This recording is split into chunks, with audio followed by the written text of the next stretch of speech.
강프로입니다. 자, 삼양식품 볼게요. 삼양식품이 최근에 거의 뭐 상한가를 뭐 거의 2번 정도 간 그런 시세가 형성되고 있죠. 근데 재밌는 건 그 전에도 강했습니다. 이걸 보셔야 돼요. 왜 강한 종목이 더 강할 수밖에 없는 것일까?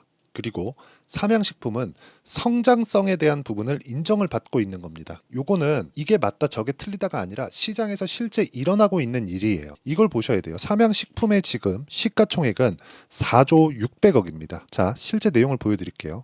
여기 보시면 삼양식품의 시가총액 요거는 오늘 3.6% 상승하기 전의 가격입니다. 여기 3조 9천억 그쵸? 자, 그러면 여기 매출 규모를 한번 볼게요. 매출 규모가 분기당 보면 3,800억, 3,200억, 3,300억 이런 식이에요. 그쵸? 그리고 이익에 대한 증가율이 굉장히 큰 폭으로 증가를 했죠. 그리고 분기당 증가율이 조금씩 늘어나고 있는 그런 상황입니다. 근데 삼양식품에는 한 가지 이슈거리가 있죠. 불닭볶음면의 해외 진출 난리가 아니다. 이런 상황이 지금 벌어지고 있어요. 자, 근데 우리나라에서 한국이죠. 한국에서 라면을 불닭볶음면을 많이 먹어요? 아니면 뭐 신라면, 진라면 이런 라면을 많이 먹나요? 이건 당연한 거예요. 농심 봅니다. 농심 신라면 매출 규모 거의 2배 정도 되죠. 그쵸? 2배 이상 분기당 보더라도 나오는 것 같아요. 그런데 시가총액 보잖아요. 아까 삼양식품 4조였죠. 2조 6천억. 거의 2배 차이가 납니다. 그쵸? 삼양식품 20%더 올라가면 농심이랑 더블이에요. 더블. 차이가. 그냥 이게 팩트잖아요. 그러면 주식시장은 성장성을 인정받았을 때 이렇게 꾸준하게 상승하는 상황이 나온다는 거죠. 지금 주가를 뭐 밸류에이션이 얼마다 지금 실적 대비해서 주가가 싸요. 이러면 주가 안 간다는 소리예요. 이거는 그냥 제가 증명된 내용을 이야기를 드리는 겁니다. 이거 그냥 확인할 수 있는 부분이잖아요. 자, 시가총액 2조 6천억 그리고 여기 보면 매출 8,700억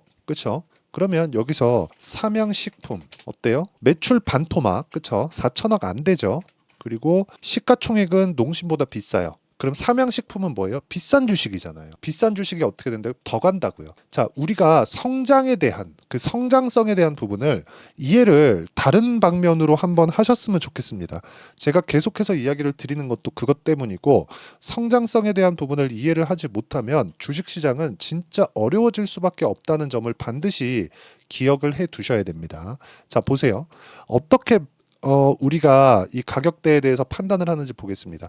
HLB 볼게요. 한번. 실제 제가 여기 그쵸? 매수매도 이렇게 매매를 한 내용인데 어떻습니까? 매매하는 과정에서. 그쵸? 매수매도 여기 30% 나오는 거거든요. 근데 HLB 적자 기업인데도 불구하고 이렇게 상승을 한다는 거죠. 이런 상황을 지속적으로 만들 수 있어야 된다는 거죠. 물론 매매하는 과정에서 이렇게 손절하는 경우가 생깁니다. 그쵸? 하한가 2번 가고 제가 여기서 단타 친다고 들어갔는데 당일날 그냥 하한가 다시 들어가길래 직전에 그냥 매도하고 나온 겁니다. 그쵸? 근데 충분한 수익을 냈어요. 4.5%, 13%, 18%쭉 내려보면 31% 이런 식으로 수익을 꾸준하게 내어가고 있다는 거죠. 이런 상황을 만들기 위해선 내가 강한 종목군들을 어떻게 파악을 해야 되는지가 중요하다. 그리고 삼양식품 있죠? 삼양식품. 자, 보세요.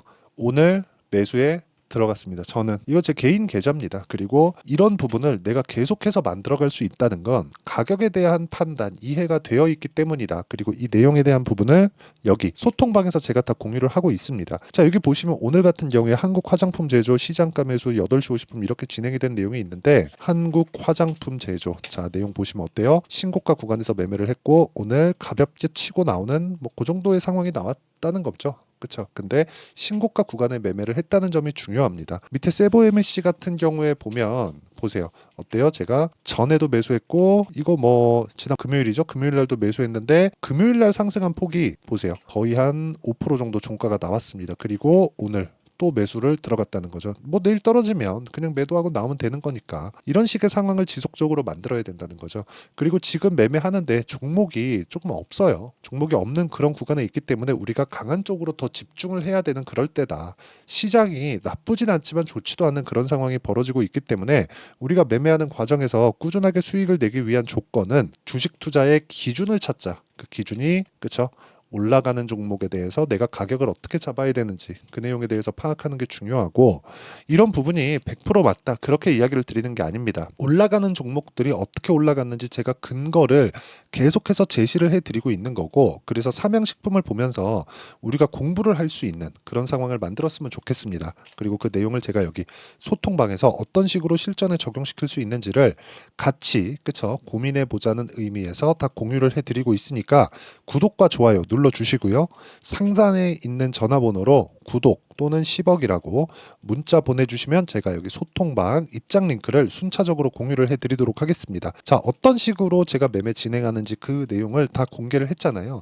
예를 들어서 하나 더 보여드리면, 최근에 원전 관련주도 굉장히 강하죠. 두산이나 이런 종목군들 보잖아요. 올라갈 때 제가 매매를 했죠. 물론 내가 매도하고 더 올라가요. 그렇죠. 더 올라가는데, 더 올라가더라도 어떤 상황이 벌어져요? 신고가 구간을 매매를 했다는 점입니다. 모든 시세를 다 잡을 순 없지만 계속해서 강한 종목군들, 그리고 뭐 우리 기술이나 그런 종목군들 보더라도 어때요? 오늘도 8.6% 올랐습니다. 근데 계속해서 매매를 이어가고 있다는 점이 중요하고, 이런 부분을 소통방에서 다 같이 공부하고 다 풀어내가고 있으니까 구독과 좋아요 눌러주시고요. 상단에 있는 전화번호로 구독 또는 10억이라고 문자 보내주시면 제가 소통방 입장 링크를 순차적으로 공유를 해드리도록 하겠습니다. 자, 그러면 어떤 식으로 제가 매매를 하는지 다 보셨죠? 이 내용을 가지고 삼양식품에 대해서 한 번 더 이야기를 드려볼게요. 자, 내용 보세요. 삼양식품 이때 실적이 나왔습니다. 실적이 나왔는데 그 실적이 예상치를 거의 2배 이상 넘어서는 그런 실적이 나왔어요. 그러니까 시장 예상치를 확 뛰어넘은 거죠. 그러니까 주가가 확 뛰어넘은 거예요. 근데 우리가 주목해야 될 점은 그 전 실적이 나올 때도 기대감을 가지고 있었다. 왜? 주가가 올랐으니까. 그렇죠. 수급 상황을 한번 볼게요. 여기 보시면요. 개인도 매수하고 외국인도 매수하고 이런 상황이잖아요. 이렇기 때문에 올라가는 구간에서 외국인은 매도를 했고 더 올라가니까 더 사네, 이런 상황을 만드는 거예요. 그렇다 보니까 이거를 그냥 단순하게 손바뀜 나왔나 이렇게 볼 게 아니라, 우리가 여기서 이런 판단을 내렸으면 좋겠습니다. 저는 주식시장은요, 어떤 그 수급 주체로 인해서 우리가 판단하는 거는 극히 제한적일 수밖에 없다. 그리고 이 제한적인 부분에서 우리가 어떤 식으로 이 가격대에 대한 구간을 잡을지 그 내용에 대한 부분은 철저하게 올라가는 상황에서 타점을 잡아야 되는데, 그 타점을 잡는 기준이 되는 게 이렇게 수급에 대한 상황이 아니라, 그쵸, 성장하는 성장성이 어느 정도까지 유지될 수 있는지다. 자, 내용 보시면 23년 1분기 그리고 24년 1분기, 그렇죠. 정확하게 1년 딱 지났죠. 볼륨의 증가를 보시면 됩니다. 볼륨의 증가, 매출액의 증가. 자, 쿠팡 다들 사용하실 텐데, 쿠팡을 보면 적자를 봐가면서도 시장 선점을 먼저 해놓고 지금 쿠팡 가격을 올리고 있죠. 그렇죠. 그만큼 내가 시장 장악을 해가는 게 중요하다는 거죠. 근데 이익도 지금 같이 늘고 있으니까 거의 뭐 나이스한 그런 정도인데, 매출을 늘려가고 있다는 것, 이게 뭐예요? 해외에서 발생하고 있지만 이거 뭔가 조금 이 시장을 선점하고 있는, 시장을 먹어가고 있는 이런 부분이 발생하고 있는 그런 거죠. 근데 해외로 나가다 보니까 시장 규모가 커진 부분을 지금 반영받고 있는 겁니다. 안 그랬으면 주가가 이렇게 단기간에 많이 올랐는데 당연히 빠졌겠죠. 안 빠지잖아요. 내일 빠질 수도 있는 거 아닌가요? 그럴 수 있겠죠. 그런 상황이 나왔을 땐 내가 어떻게 타점 잡아서 손절할 것인지, 그 내용 같은 경우에도 중요하다. 그리고 그 내용에 대한 부분을 아까 전에 말씀드렸다시피 여기 소통방에서 다 공유를 하고 있고 같이 공부를 해 나가고 있습니다. 그리고 이 내용에 대한 기준이 있겠죠. 그 기준에 대한 부분, 성장주를 잡는 그 기준은 여기 삼양식품의 단기 보유 전략. 주식시장에서 장기간 시세가 유지되는 경우는 없습니다. 작년에 에코프로가 그렇게 막 난리를 쳤는데도 불구하고 어떻게 됐습니까? 에코프로 상당히 어려운 구간에 지금 있죠. 그만큼 주가는 진짜 우리가 꾸준하게 이 매매하고 타점을 잡을 수 있는 그런 상황을 만들어야 되고, 그러기 위해서는 시세를 짧게 보는 게 좋습니다. 짧으면 2주에서 3주, 길면 3개월 안쪽으로 보는 그런 상황을 만들어가는 게 좋고, 그 내용을 어떻게 잡아야 되는지 그 내용에 대해서 제가 준비를 해놨고요. 무엇보다 삼양식품에 아까 전에 제가 매매한 내용 보셨죠? 그 매매한 내용처럼 실시간 타점을 제가 문자로 공유를 해드리도록 할 테니까 상단에 있는 전화번호로 삼양 또는 삼양식품이라고 문자 보내주시는 분들에 한해서만 제가 실시간 타점 그리고 단기 보유 전략을 문자로 공유를 해드리도록 하겠습니다. 자, 내용 정리하면 그렇습니다. 삼양식품 실적이 너무 좋다. 그런데 실적이 나오기 전에도 좋았다. 주가가. 그렇죠.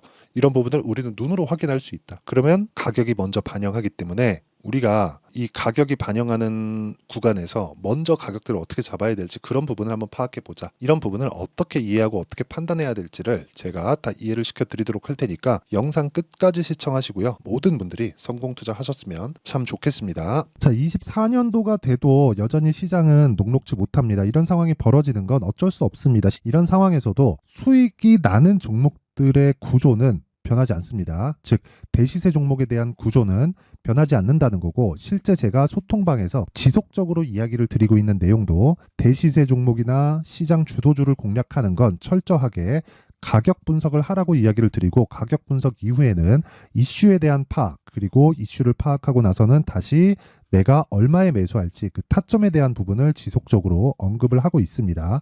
자, 근데 생각해 보세요. 1월 달에 시장이 굉장히 어려웠습니다. 어려운 상황에서의 어떤 종목들이 강했냐 보면 반도체와 그리고 바이오입니다. 자, 실제 여기 보면요.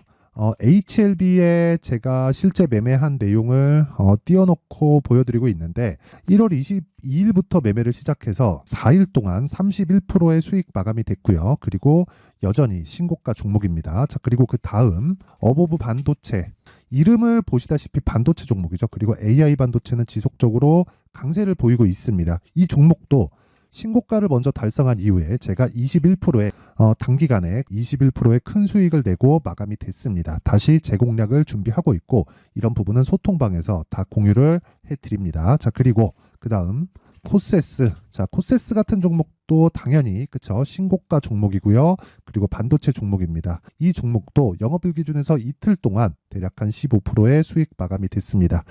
내용을 한번 보시면 어떻습니까? HLB를 포함해서 뭐 30%, 20%, 뭐 15% 이런 식의 수익이 지속적으로 발생하고 있는데, 이 세 종목 모두 다 신고가 종목이고 1월 달에 시장이 약세를 보이고 있는 구간에서도 강했었던 그런 종목입니다. 특징점이 하나 있는데 그 이슈에 앞서서 가격이 먼저 반영했다는 거죠. 자, 근데 그게 기업 밸류업 프로그램이라고 하죠. 그 종목들도 마찬가지입니다. 오늘은 그 부분에 대해서 이야기를 드릴 텐데, 그렇게 제가 가격을 먼저 보고 이슈에 대해서 파악하는 이유는 결과적으로는 큰 시세를 먹기 위한 사전 준비 작업입니다. 실제로 큰 시세를 먹기 위해서 사전 준비 작업을 했을 때 여기 레인보우 로보틱스 127%, 그리고 ISC 98%, 그리고 한미반도체 97%의 큰 수익을 내는 상황을 만들 수 있습니다. 어떤 식으로 소통방에서 진행됐는지, 그쵸? 그 상황을 제가 이야기를 드린 건데, 이런 상황도요, 당연히 신고가를 공략했을 때 가능한 겁니다. 자, 그러면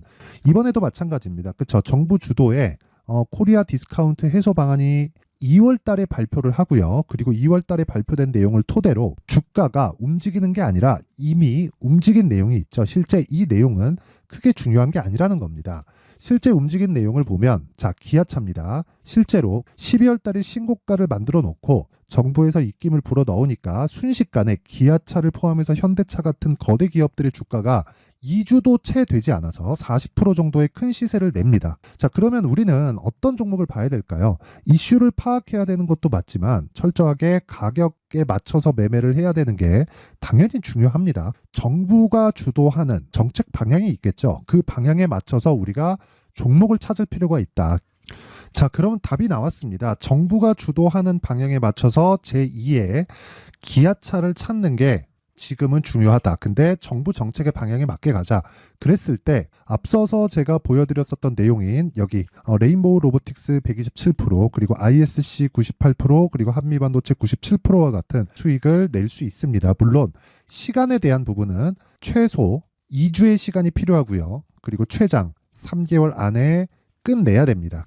자, 기아차의 시세를 보셨던 것과 같이 2월 달에 정부 정책의 방향이 결정되고요. 바로 3월 달이면 시행입니다. 자, 그러면 우리는 거기에 맞춰서 당연히 종목을 찾아야 되고, 제가 제2의 기아차를 찾아놨습니다. 제가 아까 전에 소통방에서 이야기를 드렸었던 내용 다 공개를 해드렸는데, 그 내용처럼 종목만 받고 싶다 하시는 분들은요, 상단에 있는 제 전화번호로 대시세, 자, 대시세라고 문자를 보내주시면 정부 정책의 방향에 맞는 종목을 모든 분들에게 무료로 공개를 해드리도록 하겠습니다. 자, 제가 원하는 건 채널 성장이 목적입니다. 자, 그래서 구독과 좋아요 꼭 좀 부탁드리고요. 모든 분들이 정부 정책에 맞는 방향으로 매매를 이어가서 큰 수익 보셨으면 좋겠습니다.